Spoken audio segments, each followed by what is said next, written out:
Howdy, howdy. Welcome on in to the pre-show before the free show, and it's game day. It is game day.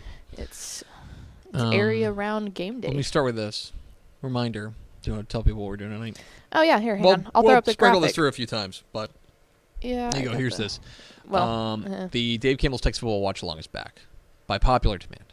For the third time this season, third and final time, we are going to be sitting around watching football, and we want you to watch football with us. So you can tune in tonight, wherever you're watching us right now, whether it's Facebook, YouTube, or Twitch.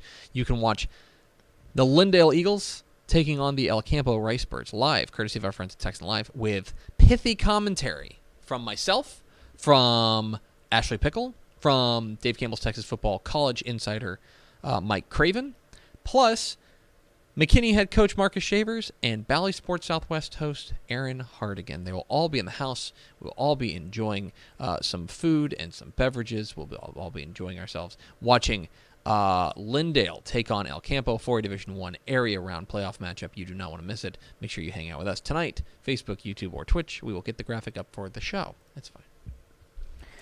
well, yeah, I'm having a... No. I have to resize it from the original one you sent me because you made it big enough to be like a billboard, realistically. I'm sorry. It's I like high-res stuff. I want our viewers to have the most res. I mean, high res is perfectly acceptable in 1920 by 1080. You made this thing like 8,000, literally 8,000 pixels. I'm sorry, I like pixels. I think more pixels is good. There you go. There's the Dave Campbell's Texas Football Watch Along. Marcus Shavers, Aaron Hardigan, the ghost of Mike Craven, Ashley Pickle, and myself tonight, free courtesy of Texan Live, El Campo and Lindale. You get to watch the game. I guess I should tell you, you're watching the game. We'll be providing commentary, Facebook, YouTube, and Twitch, wherever you watch our show. Okay, I've got another thing for the pre-show. Okay. Pickle. Dateline. That's usually my line. Changsha, China. Okay. Can't say I know exactly where in China that is, but continue. It's in the Hunan province. Okay. North. Sure. A Chinese food live streamer says he has been blacklisted from a grill buffet restaurant for eating too much. Oh. The headline reads, China, my God. Man banned from all-you-can-eat barbecue for eating too much. The man, known only as Mr. Kang, told Hunan TV that he was banned from the Handadi Seafood Barbecue Buffet in Changsha City after a series of binges. He ate 1.5 kilograms of pork trotters during his first visit and 3.5 to 4 kilograms of prawns on another visit, he said. Lord. Mr. Kang said the restaurant is, quote, discriminatory, end quote, against people who can eat a lot. Quote, I can eat a lot. Is that a fault? He said, adding he didn't want to waste any of the food. So basically, if we put this into American terms, he was raising the white flag. I am on Team Kang here. Yes. If you say you're all you can eat, allow me to eat it all. let's test the limits of that. Okay? Don't say you're all you can eat then. Just say that all you can, reasonably fit on a plate or something like that, right? If you go to an all you can eat buffet, it's all you can eat. Plain and simple. It's in the contract. That's a social contract that you sign when you walk in and you give them your money. You say, you know what? Yeah, I will have everything that I eat. Like imagine going to one of those all you can eat pizza places and then being like, no, you've had 4 slices. That's enough. Yeah. No. That's Mr. not Kang, good. Mr. Kang, you have a friend in me. Mm-hmm. And me. You have a friend in Pickle. You have allies here on Texas Football Today. Anytime you want to come on this show, we have an open forum. There's a seat right here with a microphone with your name on it. Right here. Right there. Mr. Kang, please come on and share your courageous story of being, discriminated against. Yeah. The quote was, I can eat a lot. Is that a fault? That's like big gut energy being just absolutely demolished. Yes. Like, that's not okay. The restaurant owner told the same reporter that Mr. Kang was putting him out of pocket. Quote, every time he comes in, I lose a few hundred yuan.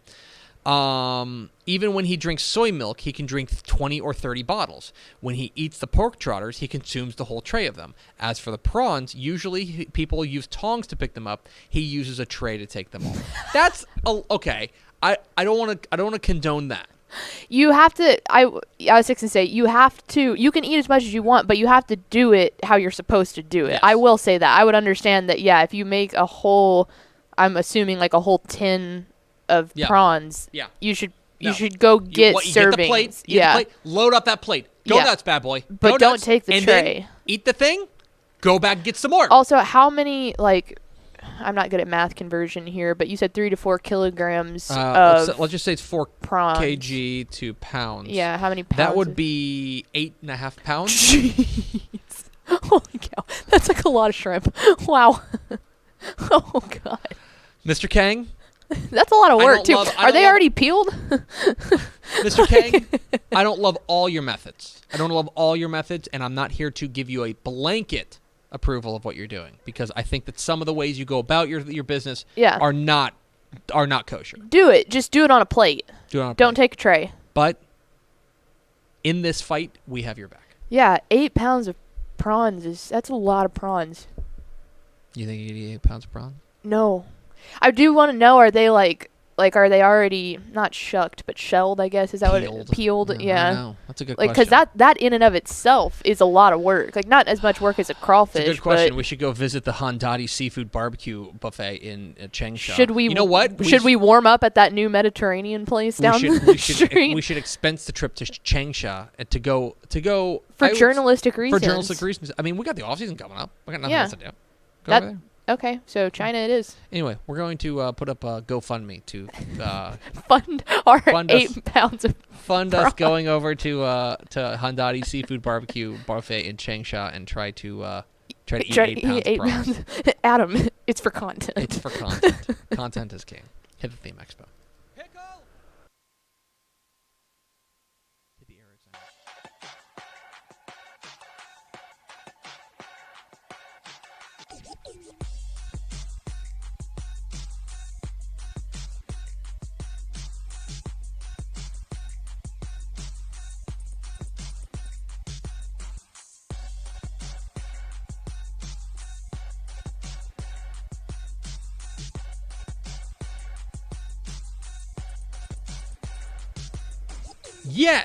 Yes, y'all.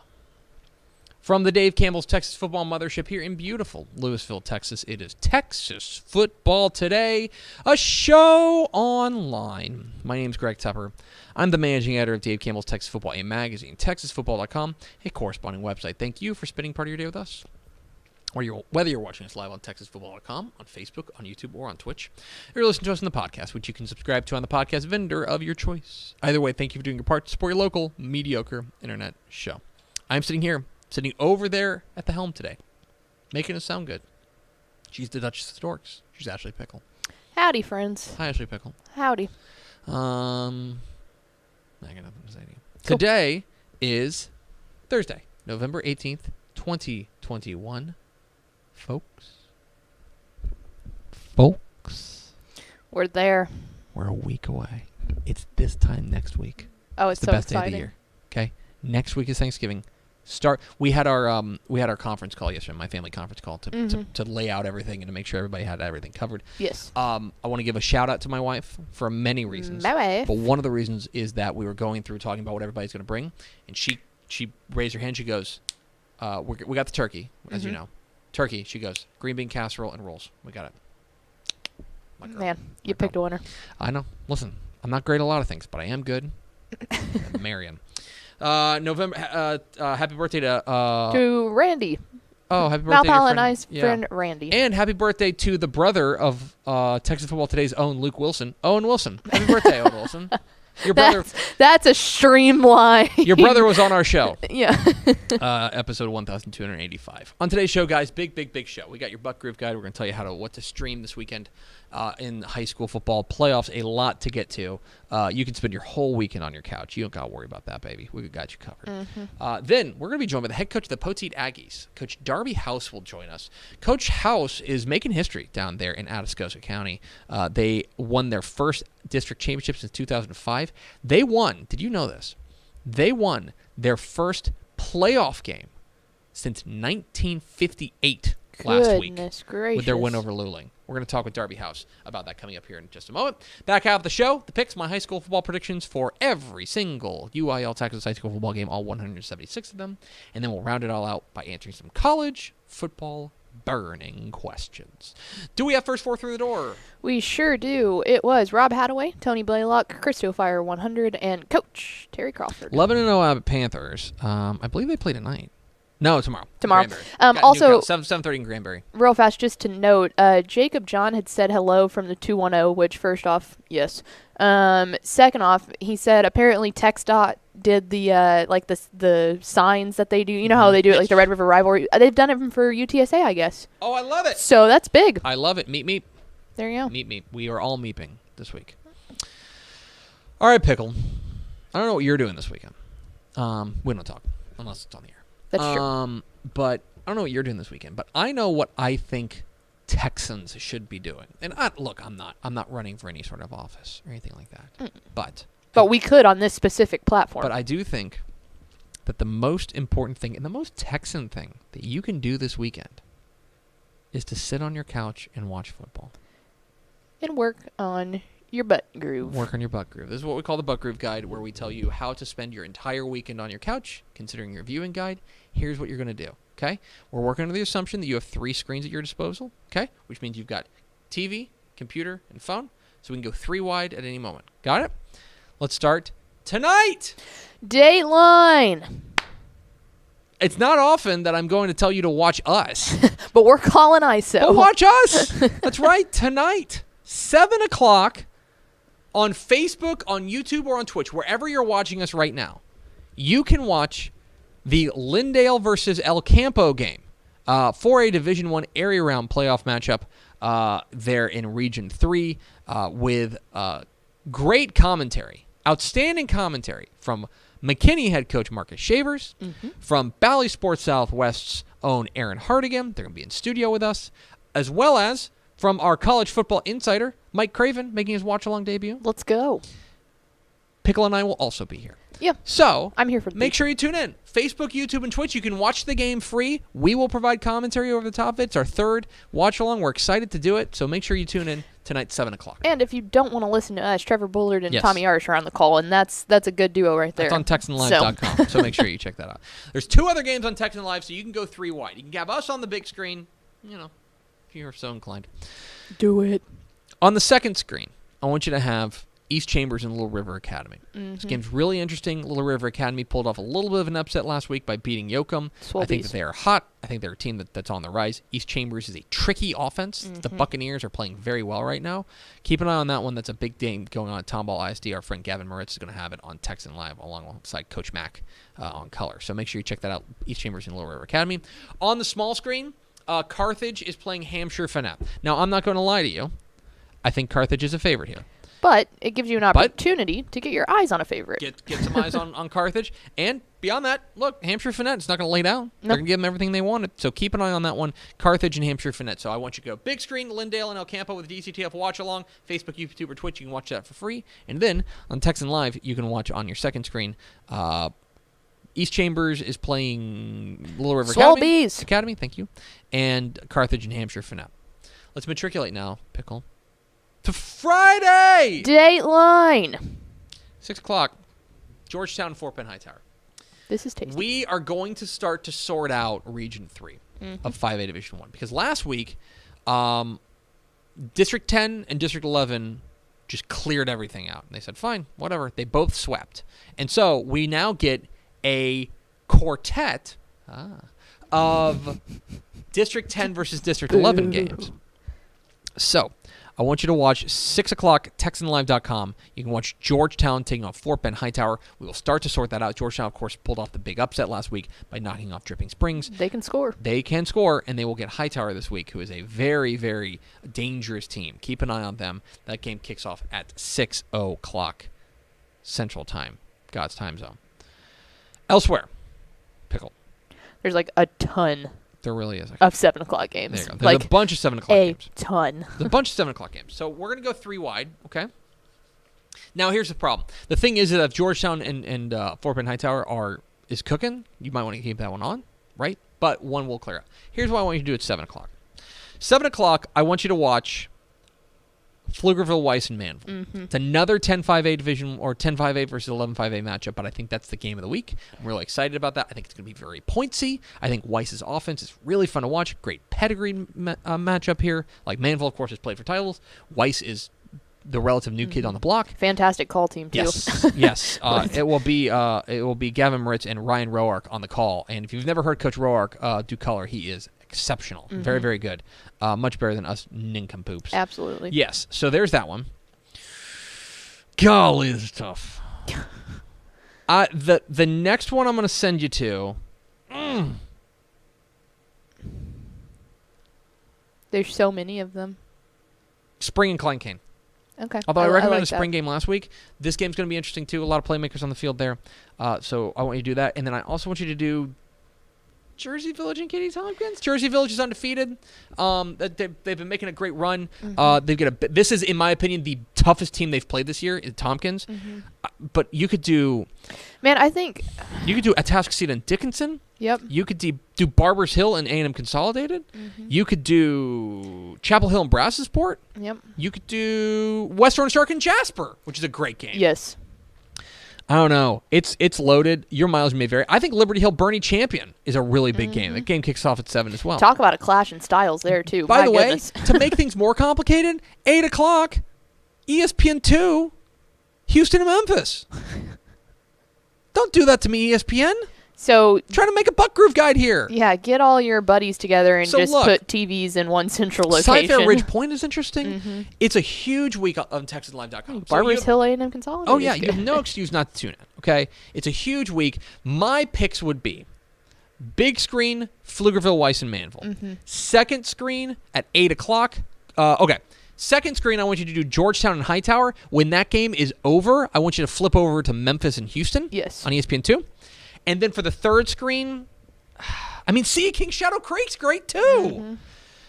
I'm going to give you dealer's Valley choice Sports on third. Southwest. And Valley Sports Southwest. I'm going to give you dealer's choice on third one. Watch Valley Sports Southwest, too. But dealer's choice on the third one. It's too good. Whichever game you feel like is best, you can't go wrong. There's only... I don't think there's a game here that I'm not interested in. I think Paytone Manor's really cool. Shout out Ish. Man, really interesting game. Anyway, there's that. Saturday! Dateline! Saturday, the 11 a.m. slate is potentially like an existential crisis for Texas. They go to West Virginia, 11 a.m. kick on ESPN West Deuce. by God, Virginia. They're going to West by God, Virginia. That game's at 11 o'clock. Also at 11 o'clock, A&M welcomes in Prairie View A&M.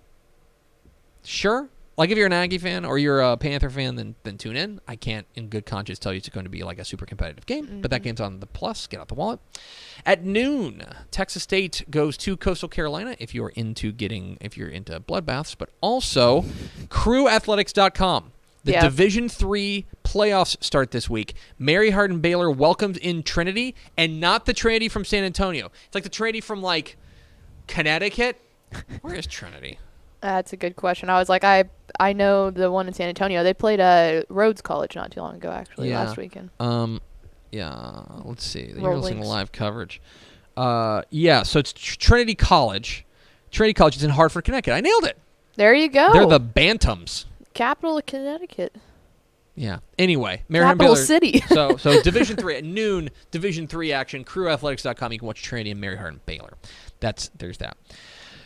There are two games on Texan Life, okay? At 2 o'clock, or rather at 1 o'clock, Cinco Ranch and Spring Branch Memorial, Houston Memorial. That's going on at Tully. Chase Snyder's going to be on the call there. I think Cinco Ranch is a favorite, but what a great job Spring Branch Memorial has done this year.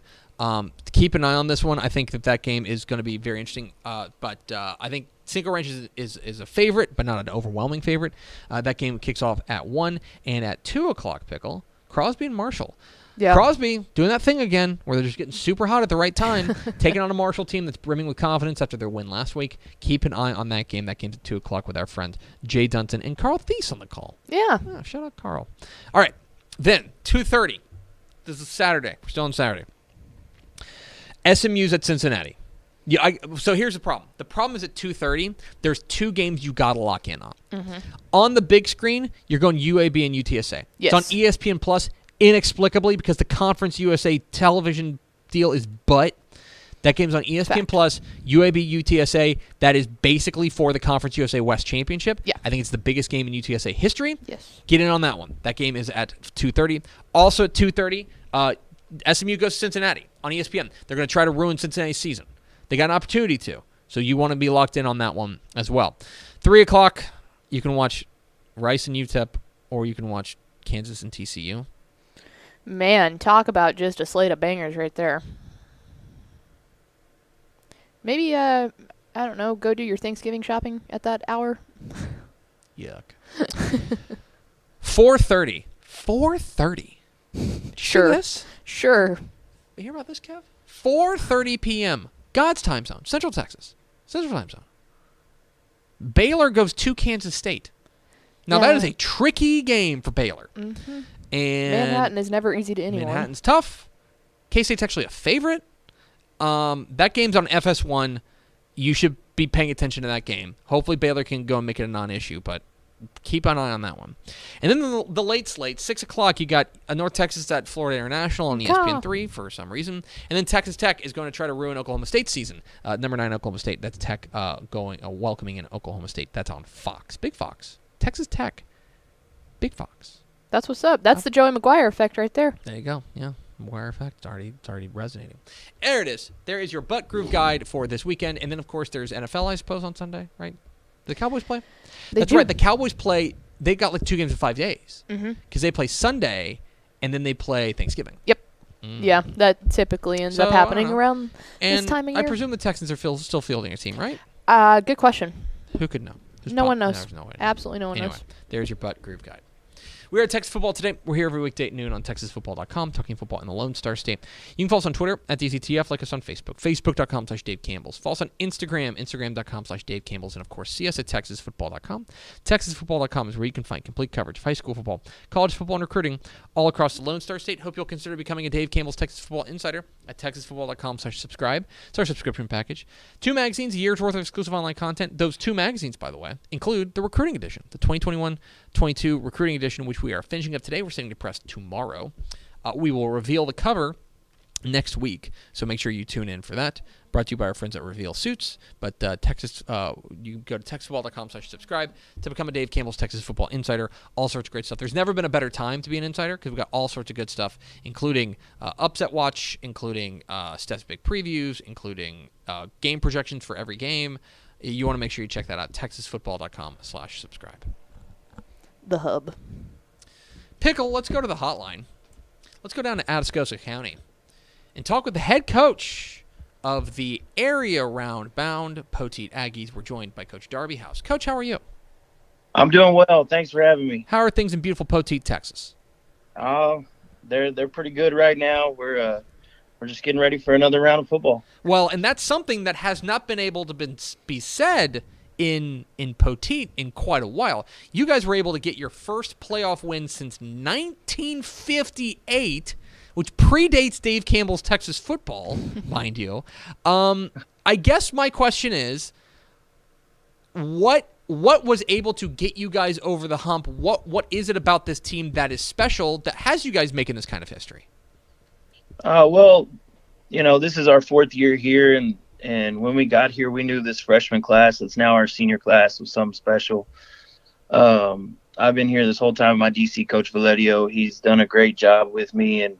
And from day one, we knew that this was a class to break that streak. Now, we didn't know about the streak when we got here, but shortly after we got here, we found out. And it's just this senior class. They've got talent everywhere up and down, from the line to the linebacking core to our running back. We just can't talk about how great they bought in, and they've been our rocks for 4 years now, and most of them played as freshmen, and we took our lumps that way, and it feels great to be rewarded with that first playoff win, but we kind of want to keep it going. Yeah, and you guys were able to also get your first district championship since 2005, and I'm interested. Was there a moment, maybe it's before the season, maybe it's some sort of game, was there a moment where you started looking around and you're like, okay, this really might be the year, this might be the team that really starts to make history here in Poteet? It was in the off season. We knew we were bringing back, I believe 9-9 on offense and defense. We brought back all our people, everybody who scored, almost our entire defense, and we kind of knew that this could be our year. That as long as you got to avoid the injury bug. You got to stay healthy. You got to win the games you're supposed to win. And once we got over the big hurdle, which was Jordanton, which is just that big rivalry game for us, it's going to be close no matter what. Once we got past that hurdle, that's when it kind of clicked like, hey, we're about to do this. We're talking with Darby House, the head coach of the Poteet Aggies here on Texas Football Today. Get involved in the conversation at #TF Today. Coach, of course, it certainly helps to have a guy who is leading the state in rushing. That would be Ernest Davila, your running back, who's now over 2,500 yards on the year. I know he was a 2,000-yard back last year as well. The numbers are overwhelming. The film is fun to watch. You are also a guy who gets to see him every day in practice. What is it about Ernest Davila that sets him apart, that makes him special? Ernest is a great kid. He's one of those kids that's going to go hard no matter what he does, and you kind of almost have to hold him out of practices sometimes because he's going to give you everything he's got every single day, every single snap, every single rep. And he's short-statured, but he's a physical, strong runner. He's got great vision. That's probably the biggest thing is his vision. He can see, he sees it, he trusts it, he understands, and he's just a great kid. He's been here with us for all 4 years. He's grown so much from his, he played some his freshman year, his sophomore year, and I think he also had about 1,700 yards his sophomore year. So he's, I think, over 6,000 yards easily for his career, getting on 7. And he's not done yet. And he understands his role a lot more now, which he's gonna get what he's gonna do, and he also understands that we're gonna spread it around to our other weapons as well. But he knows that he's our workhorse, and he's done a great job all year, and we hope to keep getting him up there in carries and keep getting him up there in yards. Another, you mentioned growth. Another place where you guys have very clearly grown is on the defensive side. It feels like you guys have really taken a step forward on defensively. What is it that's working for you guys defensively that has you in this position right now? The biggest thing I think is that continuity. These guys have been playing for 3 and 4 years together. I think most of our defense is 3-year starters, if not some. We got a couple 4-year starters on there. We do split our D-line, O-line, so there's no 2-way starters, which is big for our 2 defensive tackles. They're not huge, but they play with great leverage, and they get after it.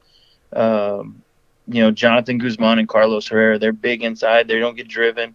They play their technique. They fly around, and then we're led by our linebacker, Julian Moya. He's a 4-year starter, well over 400 tackles, and flies around and is really physical, sometimes too much. Sometimes he tries to run through everybody instead of just going and making a play. But he's a great kid and flies around, and we're lucky to have him. And the other compliment we have is Diego right there beside him at linebacker. He feels well, and he reads well, and he hits the hole, and they kind of are 2 polar opposite linebackers, and they work great together. Talking with Darby House of the Poteet Aggies here on Texas Football Today. Coach, you mentioned you're in your 4th year there. You came over from Somerville back in 2018. You are frustratingly young, which is really bothering me, how young you are. But you took over in 2018, and you took your lumps that year, right? An 0-10 season. Now you guys are 10-1. You're making history there in Poteet. What is the biggest difference from that program that you walked into back there in May and June 2018 to the program that you're leading right now? The biggest thing is the trust the kids have in our staff and each other. When we walked in, it was rough around the edges. We were getting a lot. That first year there were too many unsportsmanlike penalties and things like that. Compared to now, if I told them, hey, we're switching to the slot T tomorrow because we're going to win, they're going to jump on it like nothing's wrong. And there's just a trust between our coaches and our players, amongst each other that's the biggest difference. We believe in each other wholeheartedly, and we believe in our teammates. And it's on to the next one, Coach. And Friday night at Cavanaugh Stadium in Corpus Christi, you guys will take on the Vanderbilt Industrial Cobras in an area-round matchup. I know you've been poring over film, and I'm certainly not going to ask you to give away your game plan here on the air, but When you take a look at what you're up against on Friday night, what do you see? What are you guys going to have to do to come away with a win? You see a well-experienced, well-coached ball club. Coach Dixon does a great job over there. They got an explosive quarterback. He's getting back to fully healthy, so if we got to contain him and keep him in front of us. A couple good running back receivers. Defensively, they're stingy on defense. They fly around.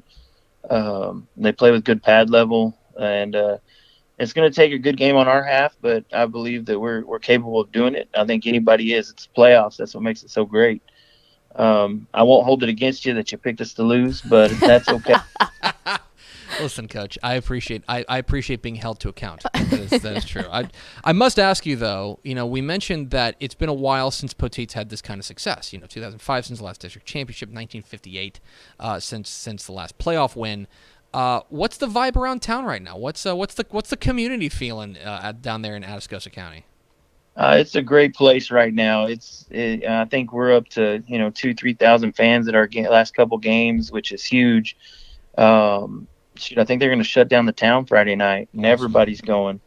It's fun to be a part of. You see district champ signs everywhere. You see the community, the parents, everybody's excited, fired up, and it's one of those things that it's fun to be a part of, and you got to enjoy the ride.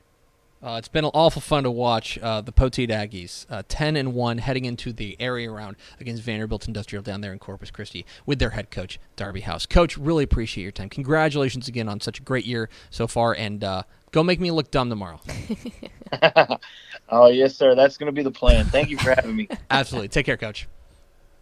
There he goes, Darby House, the head coach of the Poteet Aggies. Join us here on Texas Football Today. Yeah, it's it really... This is those are the types of stories that are so fun. And look, there are only 12 UIL teams that win state championships, right? Mm-hmm. But that doesn't mean there's only 12 teams that have successful seasons. No. Do you know what I mean? Yeah. And it's these types of things where you're going and you're making history in your own town, and you're getting that community fired up about Aggie football for the first time in a while, right? Oh, yeah. We mentioned that they're getting 3,000 people out there at their games right now, guys. Poteet has a population, according to Google, of 3,200. Okay, so when he says we're getting 30,000 people at our games, he's like, yeah, it's like the thing we do in town now. Yeah, you know it is the thing that you, like you said, they shut down in small towns. Legitimately coming from one, they shut down. Coach House is 32, right? He was 28 when he took over there at Poteet. And what an unbelievable job he's done to build them up. Now, look, it helps to have some guys, right? Ernest Avila, you got a 2,500-yard back, pretty good. Give him the ball, But at the same time, to turn that program, to turn that culture around, and to get that community going, I think is so much fun, and it's super cool to see. It's going to be a fun game, fun atmosphere down there in Corpus Christi. He mentioned it. I think they're underdogs against Vanderbilt. Against but they were underdogs last But week. you know what? I think that they're out there proving a lot of people wrong, and I would not put it past those Poteet Aggies to storm into the regional semifinals and make even more history down there in Atascosa County. So we appreciate Coach Darby House hopping on with us. We're Texas Football Today. Oh, the other thing about Poteet, did you know this? Do you know who was born in Poteet? No.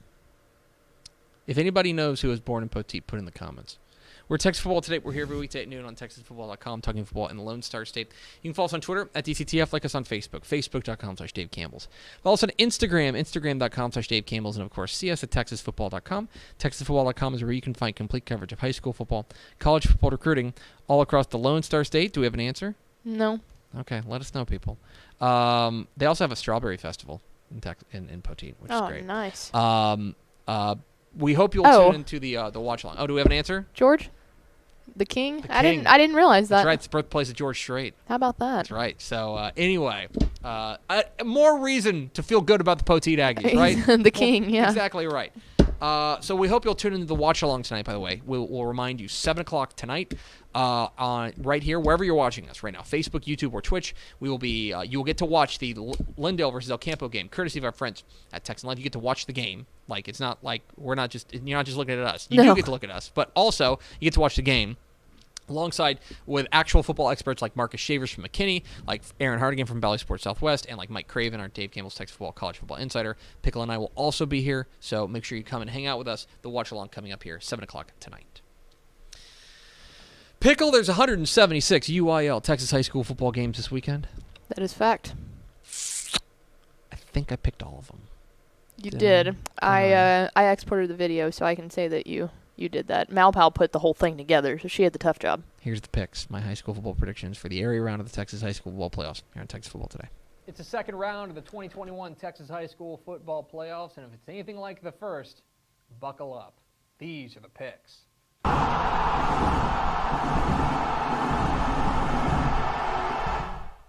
Welcome into the picks, your guide to Texas high school football playoffs. My name is Greg Tepper of Dave Campbell's Texas Football and TexasFootball.com. Thank you so much for tuning in. Okay, the first round of the 2021 Texas high school football playoffs have come and gone, and yeah, there's a consensus that was the wildest opening week of the playoffs that we've seen in modern Texas high school football history. Upsets everywhere, chaos all around, brackets left in tatters. What more do you want from Texas high school football? And if that's the start, I can't wait to see what we've got the rest of the way, including a mammoth week in the area round with huge cross-regional matchups and games that are going to decide who will win the state championship.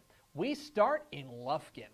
7:30 p.m. Friday night at Abe Martin Stadium in Lufkin. It is a 5A Division II area round matchup between the Texas High Tigers and the Texas City Stingarees. Quick side note, I think this is the first time in Texas high school football UIL history that two teams with the word Texas in their name are playing one another. And they're both orange. I don't know, a lot of weird things in this game. What are the keys to this matchup? Key number one, the Stingarees super sophomores. This is a Texas City team that wants to run the ball, and they do it with a pair of sophomores in Caleb Bell and Ricky Green. They have been fantastic, combining for more than 1,700 yards and 25 touchdowns on the ground. Now, they can throw the ball a bit too. Their quarterback, Jacob Duran, very capable, but they are a team that needs to establish the run. That's going to be tough this week against Texas High because their front seven, led by Derek Brown, is absolutely ferocious. So, can this Stingarees sophomore tandem get something going on the ground, or will the Tigers shut them down? Key number two, the Tigers' second half stranglehold. This is an undefeated Texas High team, and they have absolutely stood on the gas pedal in the second half. They have outscored their opponents 168-24 in the second half this year. Yeah, serious business. When they get a lead, they do not give it up, and they run away from you. Part of it is their outstanding defense, which we mentioned, but I also think a lot of it is their running back, Braylon Stewart. This guy is a closer, okay? This is the guy that you hand the ball and say, bring us home, big fella, and he gets stronger as the game goes on. Their quarterback, Brayson McHenry, has been good as well, but I think Braylon Stewart is really the straw that stirs the drink. So, for Texas City, they got to keep this thing close and keep away from that second half wave from the Tigers. Can they do that, or will the Tigers' second half dominance continue? And key number three, no respect. These two teams are combined 20-1 on the season. They've been fantastic. By any measure, they have been outstanding all year long, and yet maybe this is the first time you're hearing about them, right? And I think, literally, this has to do with geography, okay? Because they are in two kind of far-flung corners of the state. Texas High, up there in Texarkana, way northeast Texas, right?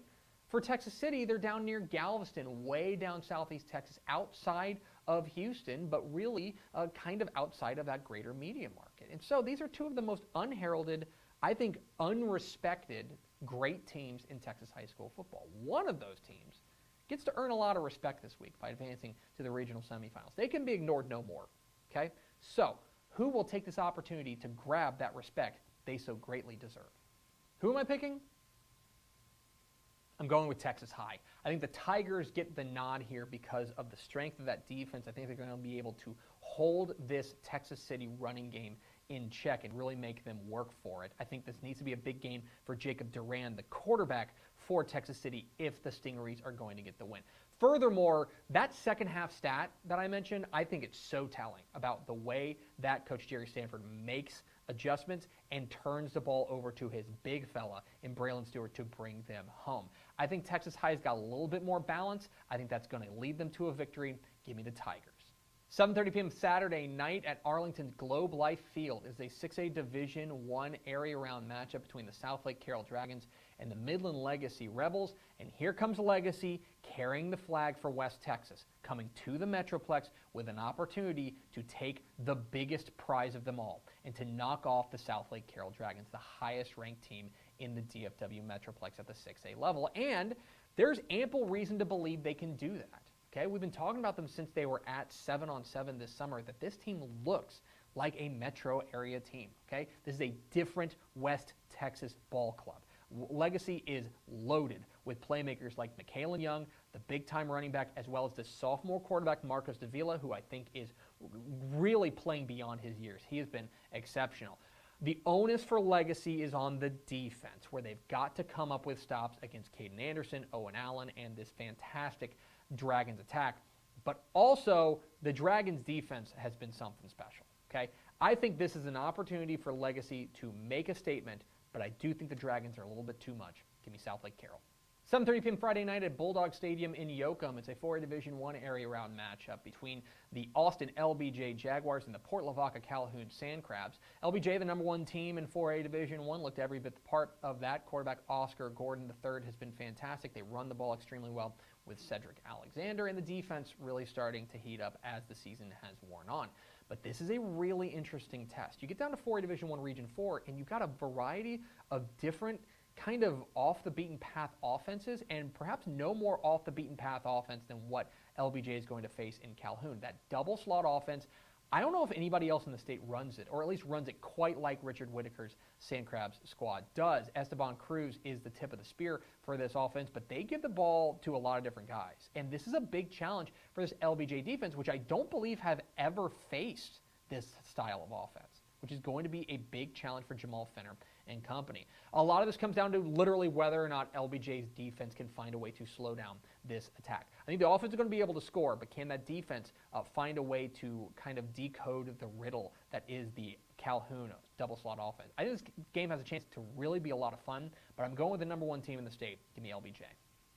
7 o'clock Friday night at Yellow Jacket Stadium in Boyd. It is a 3A Division II area round matchup between the Eastland Mavericks and the Bells Panthers. You know, for Eastland, this was a team that we wondered what they were going to look like without Baron Morton, who's now off at Texas Tech. They've kind of replaced him with a couple of quarterbacks, running a bit of a 2-quarterback system here with Keaton Hicks and Cooper Wright. Hicks gets the majority of the snaps, but they will rotate both of them in. The defense has a bit of bend, don't break to him, led by their linebacker, Judson Beard. They're going up against this Bells slot T attack, and it is about the Baker boys. Bo Baker and Brock Baker have been fantastic, and that is going to lead the way for them the rest of the way. You know, both these defenses, I think, can get beat, and so a lot of this comes down to who steps up in crunch time, right? Who is able to come up with those big defensive stops. I think this game is going to be really close and a lot of fun, but I do think that Bells gets a narrow win. 7:30 p.m. Thursday night at Wolf Stadium in Colorado City. It is a 2A Division I area round matchup between the Forsan Buffaloes and the New Deal Lions. In a wide-open 2A Division I Region 1, here are 2 contenders meeting in the second round. You know, for New Deal, boy, that offense is starting to really take flight. Quarterback Harley Patterson's been great. Larrick Eaton is a name we've known and now is starting to emerge as a bona fide stud in the 2A ranks. This is going to be really interesting. Going up against this Forsan team that struggled last week against Goldthwaite. Goldthwaite did a really good job of keeping the ball away from them, but in the end, Major Stockton, the quarterback, was able to make enough plays down the stretch to get the win. What I think is so interesting is that for Forsan, I think they got to do what Goldthwaite did to them last week, which is keep the ball away from New Deal, run a lot of clock, limit the number of possessions for this explosive Lions attack. That said, I think that New Deal's defense is able to make a couple stops, and I think Harley Patterson has a big game. Give me New Deal to move on to the regional semifinals. And 6:30 p.m. Thursday night in Dublin. It's a 1A Division I area round matchup, regional semifinal matchup. I don't know, it's a second round between the May Tigers and the Jonesboro Eagles. Guys, this is number 1 versus number 2 in 1A Division I. Okay? This is serious business and will go a long way towards shaping who plays at AT&T Stadium in the middle of December. May, of course, is the reigning state runner-up. They have been wire-to-wire number 1 in our rankings in 1A Division I. It's easy to see why. They've got Caden Hulk back, and their defense has been spectacular. Going up against this Jonesboro team that I think is a bit of a surprise. We thought they'd be good, but maybe not this good. But Eddie Gallegos' defense has stood up to the test, and they have found something special in their spread back Caleb Crystal. I think this game ultimately, like most big-time 6-man showdowns, comes down to defense. That's where I think May has a very slight edge. I think this game comes down to the wire, and I think the winner of this game may be at AT&T Stadium. I think May gets the win. But those are far from the only big games in the area round of the Texas High School football playoffs. And oh yeah, did I mention that all my picks are scrolling at the bottom of the screen? How about that? Let's get to the lightning round.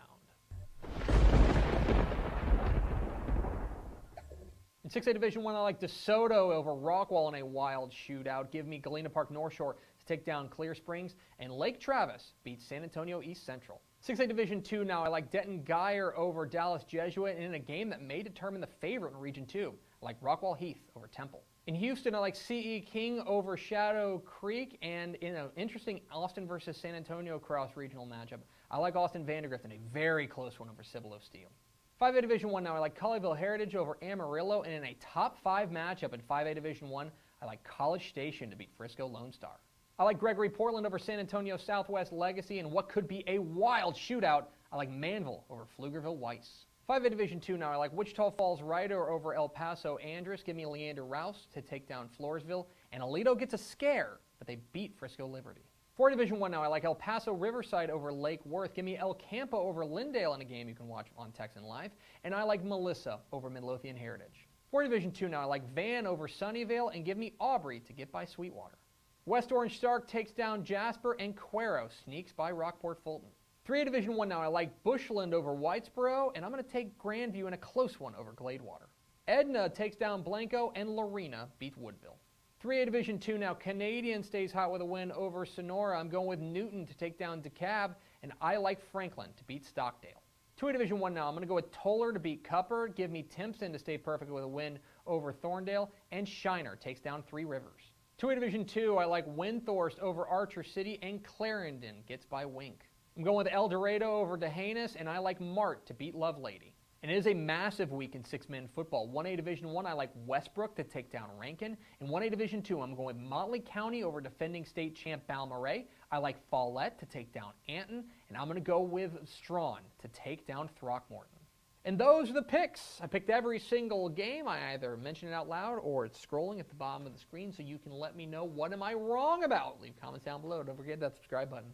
Follow us on Twitter at DCTF. Like us on Facebook, facebook.com/Dave Campbell's. Follow us on Instagram, instagram.com/Dave Campbell's. And, of course, see us at TexasFootball.com, where you can find complete coverage of the 2021 Texas High School Football Playoffs at TexasFootball.com/playoffs. Thanks for watching. Enjoy the area round of the Texas High School Football Playoffs. We'll see you.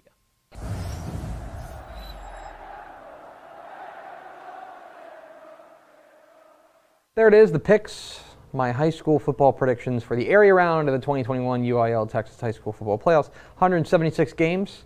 As always, I guarantee I got at least one of those right. Although I mentioned this when I tweeted it last night. We are officially well past the feel good about your picks time. Oh yeah, I mean we're down to 176 games. Yeah, which is a lot, but all the games every team left is really good. Yep. Last week, there were a couple games I'm I'd put my mortgage on it. Yeah. You know what I mean? There were a couple of them I'm okay, I feel pretty good about that. This week, a lot less of those. I feel confident in those 176 picks. I probably feel confident in a third of them. Okay. Various levels of comfort. Anyway. Which is good. That means we're in the good time of the year. Yeah, these are good games. Anyway, that's on YouTube too, so if you missed it and your game was scrolling on the bottom, you can go check it out then. All right, Pickle, it's time to round out the show by answering some burning questions about the upcoming week of college football across the Lone Star State. Where are we starting? Up first, let's go Memphis at number 24, Houston. They're an 8.5-point favorite, 8 p.m. on Friday. Houston has clinched a spot in the AAC title game. How does that affect this game? Yeah, it's interesting, right? Because this is a situation where, for Houston, there is an argument to be made that, this game doesn't matter. Mm-hmm. I think it does, though, and I'll make the argument that it does. If they run the table, meaning they beat Memphis this week, they beat, I don't know who they play next week, some team they're going to be fair. East Carolina, I think. East Carolina, and then they beat Cincinnati in the AAC title game, they would have an outside shot at getting a spot in the what am I saying? In the New Year's Six Bowl, as the top-ranked Group of 5 team. So they've got an outside shot of that, and you can't spit the bit against Memphis. No. Memphis had a weird year. They are not the Memphis that you remember. They're not like a 10-win Memphis team. I think they're 5-5 coming into this game. They've got inconsistent defensive play. 2 years ago they were in the Cotton Bowl. Yeah, they've been battling injuries at the quarterback spot. It's been up and down for them. Houston at home just needs to take care of business. Now, that hasn't always been their strong suit. Is just going out there and just like dominating teams that they're better than. I mean, see a couple weeks ago against USF, but go out there, get the win. Make sure you don't spit the bit ahead of bigger things for the. And we have seen flashes of Memphis that when they are good, they're good. Like, it's just super hot and cold. Yeah, they beat Mississippi State. Yep. Right. I mean, so they've got some signature wins. They're capable, but so for Houston, if they mess around and they like overlook them, then these things can go up in flames. But take care of your business, and you should win this game. What's next, Pick? Up next, one of those odd Week 12 matchups here in college football. Prairie View A&M at number 16, Texas A&M, 11 a.m. on a Saturday. These late-season non-conference SEC pay games are weird, right?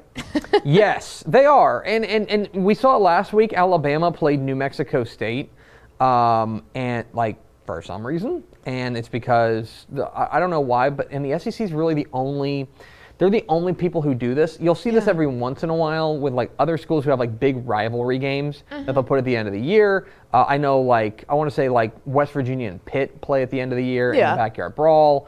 And other things. I mean, Army and Navy, obviously that's a different situation.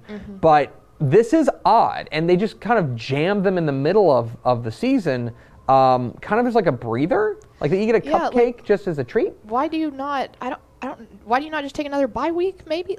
Well, yeah, I mean, because you need another home gate, basically. I will say that the small schools absolutely love this because they get a fat paycheck out of it. Well, and the other thing, here's the thing for Prairie View. Prairie View's in the thick of the SWAC hunt. They are certainly in that mix and looking to try to make some play. So here's a good way to tune up and go against a team that, guys, A&M's going to beat Prairie View. Okay, I hope I'm not going out on a limb there. They're going to beat them probably pretty soundly, but you get to go and get to an elite defense. Just don't go get hurt. Yeah, you get to go and get to an elite defense, test yourself against them. So there's a lot to game, I think, for Prairie View. But yeah, I've always thought these are weird, and it's a uniquely SEC thing to do, is to just like jam a non-conference game like late in the year. Like we see that every once in a while. You'll see some conferences that'll have like, they'll play a conference game, like one conference game, and then they'll go back to playing a non-conference game. I want to say Baylor did that this year. Like I want to say they played a conference game and then they played BYU or something like that. You see that every once in a while, but the SEC is the only one who does this in like November, which is weird. Anyway, A&M's going to win. Texas A&M's going to win.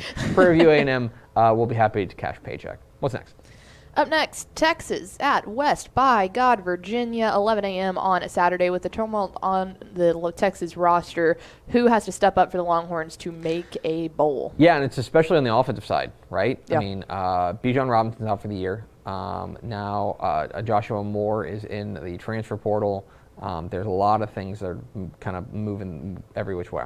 I think there's two guys that immediately spring to mind for me offensively. I mean, obviously they need better play from the quarterback, but I want to put that aside for a moment. I would look at a guy like Jonathan Brooks, our reigning Mr. Texas Football Player of the Year, who I think is going to get more touches and is going to get an opportunity to shine a little bit. And I would look at a guy like Jordan Whittington, who it sounds like is coming back from injury, should be ready, hopefully will be ready for this game against West Virginia. Worthy's been big too when they can get the ball. Xavier Worthy, of course, the freshman, has been great as well. They're going to have to lean on these young guys, and I think that for Sarkisian, there's going to be a lot of roster turnover, and I think these final two games, you're going to find out who's there to keep a spot. Who wants a spot on that roster. It's going to be a lot of turnover. There was a lot made of him saying like we could have as many as 33 new players next year, and like people were kind of freaking out. I'm like, no, it kind of sounds right. They'll have a full recruiting class, and they'll probably have like 8 transfers. That sounds right. And so there's going to be some turnover, and for some guys like that, here's an opportunity to showcase it. Going on the road to West Virginia, who, again, talk about up and down. At times they've looked great, and at times they've looked like one of the worst teams in the Big 12. Go on the road, get the offense going against a defense that is I think in the top half of the Big 12. An opportunity to see what happens there. But of course, maybe don't give up 59 points like you did last week. The math typically checks out there, yeah. I don't know, just a thought. What's next, Pickle? Up next, Texas State at Coastal Carolina, 24.5 dog, 12 p.m. on Saturday. Over-under on basically 500 total yards for Coastal. Yeah, so here's the problem. So Coastal is not the Coastal that they were like last year when they ran the table. Right. And they were like, Sun Belt champions and like an unstoppable Should have force. been in the playoff. Yeah, should have been in the playoff. They're not that team. They've got, I want to say 2 losses on the year. But they are one of the most efficient offenses in America. Absolutely. And that's going to be problematic for Texas State. Especially on the road. Time change. On the road in Conway. It's in Conway, South Carolina. I don't know if you knew that. In Conway, I think it's going to be tough. I'm gonna take the under. I think they're going to be able to hold them down a little bit, but You're thinking 450. Yeah, I think that this is a very dangerous Coastal. This is a very dangerous matchup for Texas State, simply because Coastal is stinging. They lost last week, and I feel like they want to get a little bit of anger out against a team that they are better than, and I don't think that's really going on a limb. So, yeah, I'm going to take the under, but I do think they're certainly going to get theirs. What's next? Up next, how about our small school game of the week? Number 16, Trinity, taking on number 2, Mary Hardin Baylor, 12 p.m. on Saturday. You can stream it on crewathletics.com. What's the outlook for UMHB as the Division III playoffs kick off? Yeah, so this is so let me be very clear. There's 2 Trinities. I want to say Trinity College is the team that they're playing here. Trinity Is that in the one in San Antonio? No, they are playing the one from up in the Northeast. Okay. This is the team from up in the Northeast. They're traveling like 600 miles to get here. Gotcha. But there is a Trinity in There's a Trinity in San Antonio. This is not them. This is an out-of-state game for Mary Hardin Baylor. Now, Mary Hardin Baylor's been bobbing along. They're the number 2 team, number 2 seeded team in the bracket. I believe Mount Union is number 1. And yeah, look, I think they're a favorite to at least make a Division III title game. The defense has been fantastic. Basically, the one game that they struggled in was against Hardin Simmons, who probably should have gotten in the playoffs too. But they were able to, they were able to come back and win that game. I don't know if this is a national championship caliber team. I think they're capable of playing for it. I think they'll be a favorite this week. Well, this is a good Trinity squad from up in the Northeast, but that's a long trip to Belton, and I feel like that's going to be problematic for them. So I think UMHB is going to be your favorite here. Probably going to be your favorite the rest of the way until they get to a title game potentially against a team like Mount Union. So great shot to get there. They would probably be underdogs to Mount Union in a title game, but that's why they play the game, right? All right, what's next, Pickle? Up next, back to the AAC we go. SMU at number 5, Cincinnati, 11.5-point dogs there, 2:30 p.m. on Saturday. What percentage chance do you give SMU of ruining Cincinnati's perfect season? Yeah, it's weird. Cincinnati, of course, has become the darling of people like me who want the playoff to acknowledge that there's good football outside of the 60 teams that inhabit the Power 5. But Cincinnati has had this bad habit of not standing on the throat of their opponent. They fool around and they try to lose games. And so can they come out focused against an SMU team that I think is capable of beating them? Look, last week what they did I thought was awfully impressive. What they were able to do against that the defense that they played last week, they were able to really gash them on the ground. Trey Siggers and Ulysses Bentley. Tanner Mordecai, of course, did what he does. The defense, still a bit of a problem. That's going to be a problem against Desmond Ritter and this Cincinnati team. I give SMU a 33% chance, a 1/3 chance of beating Cincinnati. I think they've got a shot. I think this is a big danger for Cincinnati, but they do get them at home, and that is probably an advantage for them. 11.5 is honestly a little bit rich for me. I would probably take SMU plus 11.5, but I do think Cincinnati is probably the favorite to win this game. They probably win this game two times out of 3. I'll give the Ponies the 33% chance. What's next, Pickle? Up next, to Conference USA, UAB at number 22, UTSA, 2:30 p.m. on a Saturday, and this is the one we've had circled on the calendar. Is this the biggest game in UTSA history? Yeah, I think it is. They've only been around, 8 years now? Yeah, since 2012. 9? Okay. So 9th season, maybe. But this is huge doings and a real opportunity for UTSA to cement themselves as, and put themselves in a position to win Conference USA and to win the West. Now, UAB's been a little bit disappointing. That loss a couple weeks ago to Rice, I mean, shout out Rice doing that job. Like, UTSA's in the driver's seat. I think they can still technically, if they lose out, they can still not make the conference, still not win the West by losing to UAB and then whoever they play in the final week. But this is for UTSA, what happened last week against Southern Miss. If you do that this week, you will lose. Yes, like you cannot dig yourself in a hole like you did. But even before the season, go read the magazine. We were talking about if things break the right way, this could be a massive game and could be for the Conference USA West crown. And if you're going to do this well this long, go ahead and put your stamp on it. Just finish it off. Don't finish it off. Get the win you need. Yeah.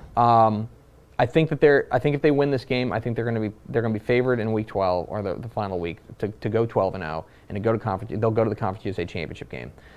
They'd probably could host it. Yeah. In fact, at that point, they'd probably host it. And so, take care of your business here.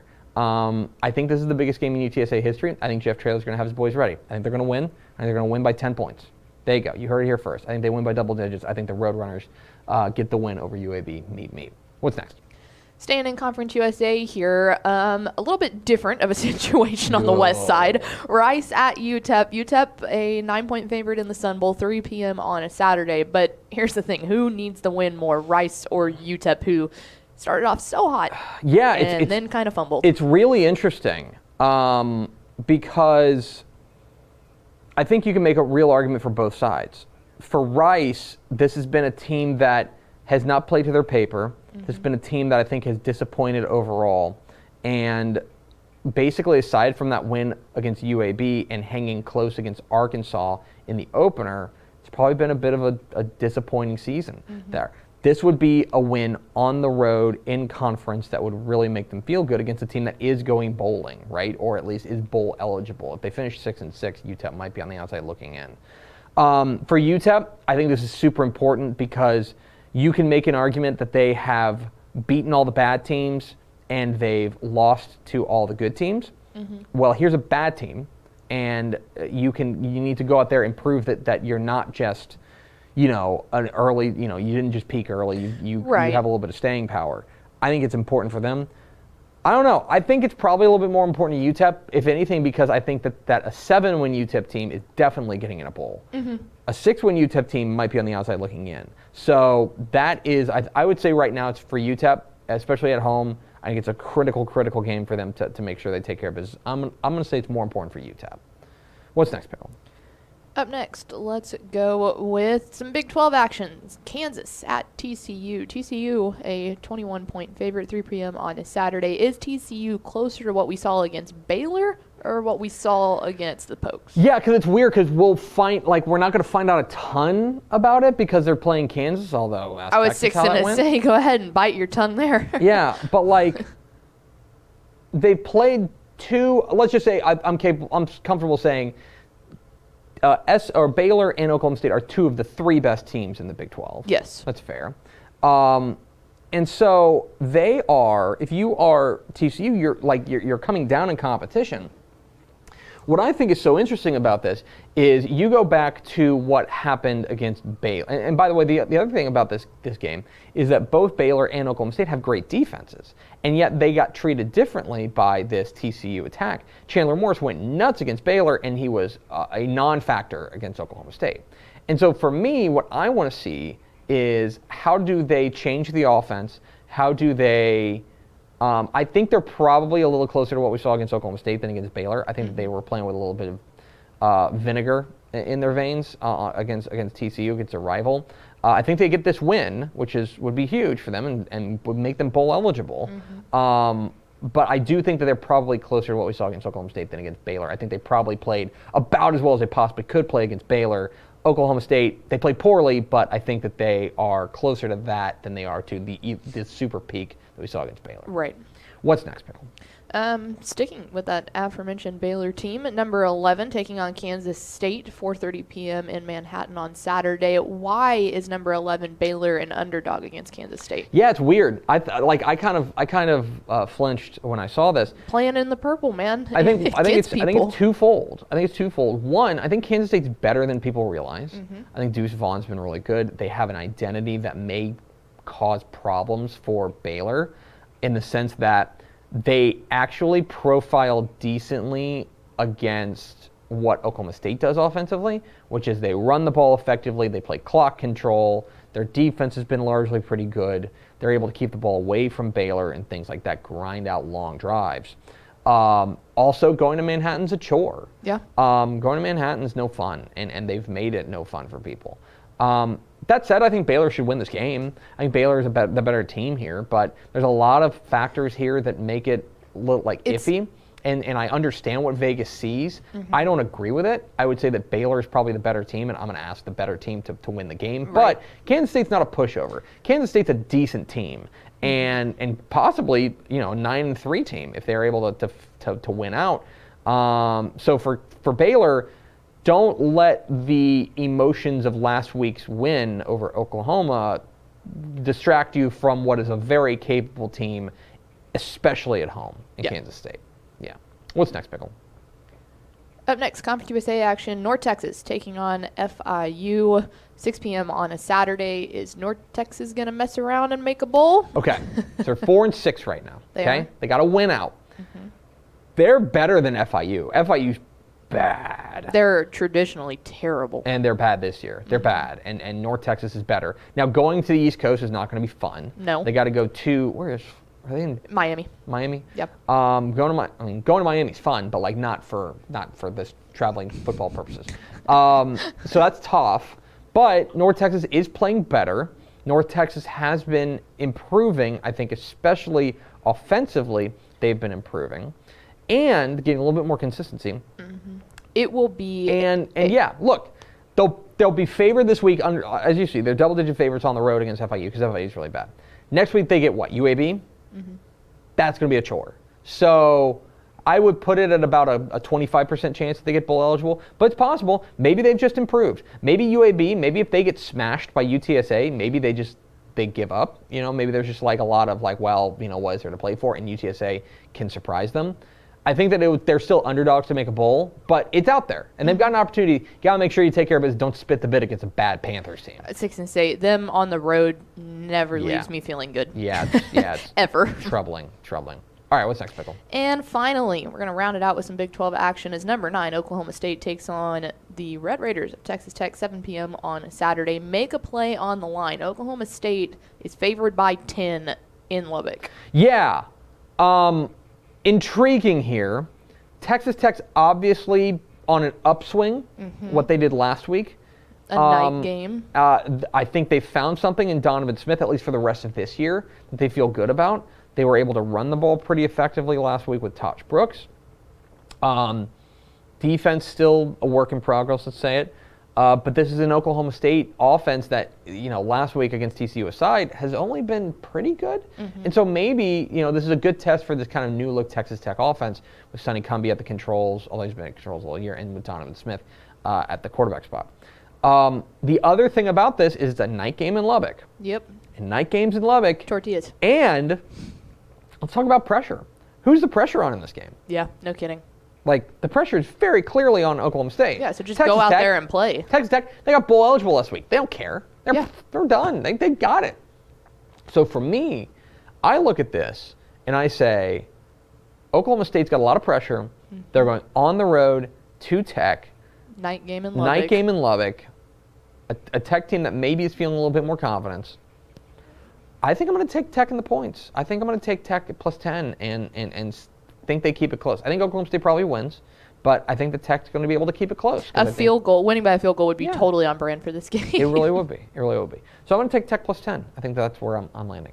And those are some college football burning questions for week 12. That's going to do it for us. Thanks for spending a little bit of your day with us. Follow us on Twitter at DCTF. Like us on Facebook, facebook.com/Dave Campbell's. Follow us on Instagram, instagram.com/Dave Campbell's. And, of course, see us at TexasFootball.com. Reminder, tonight, The Watch Along, the Dave Campbell's Texas Football Watch Along. Come watch El Campo in Lindale with us live on Facebook, YouTube, and Twitch. It'll be myself, Ashley Pickle, Mike Craven, McKinney coach Marcus Shavers, and Valley Sports Southwest's own Aaron Hardigan. So come hang out with us. Kickoff at 7 o'clock. Thanks very much to Darby House of Poteet for being our guest. For Ashley Pickle, I'm Greg Tepper. Vince Young, please get your Player of the Year trophy. We'll see you tomorrow. Texas Football Today.